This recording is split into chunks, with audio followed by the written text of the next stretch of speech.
अन्नू ने तुरंत देख लिया कि उसकी सौतीली बहन उसके ही पिता के बच्चे से प्रेग्नेंट थी और उसकी माँ और भाई उसकी सोच सुनकर दंग रह गए। सबके मुंह से खाना छूट गया। तभी दूसरा भाई जो बरसों से सौतीली बहन पर जान छिड़कता था खड़ा हो गया और गुस्से से अनु पर चिल्लाया। अनु हैरान रह गई। उसने मनी मन सोचा, मैंने तो एक शब्द भी नहीं बोला। सौतेली बहन ने वहीं अपना नाटक शुरू कर दिया। वो बोली कि उसने अनु की भावनाएं ठेस पहुंचा दी और माफी के तौर पर सूप देने लगी। अनु ने मनी मन कहा, लो वही पुराना खेल, अब ये मुझ पर ही गिराएगी। उसके दोनों भाई जो हमेशा उस पर शक करते थे ध्यान से उसकी सोच सुन रहे थे। सौतेली बहन ने सूप बढ़ाया और अगले ही पल जानबूझकर उसे गिरा दिया और इल्जाम अनु पर मढ़ दिया।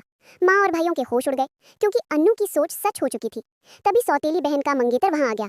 अनु ने मनी मन कहा, वाह कितना हैंडसम है और ये उसकी औलाद का बैकअप बनने वाला है। क्या बर्बादी है। आदमी ने उसकी सोच सुनी लेकिन तुरंत समझ गया कि ये अन्नू की ही आवाज थी। तभी बड़ा भाई दौड़ पड़ा और बोला, अपनी मंगेतर को जांचो, ठीक से जांच करो।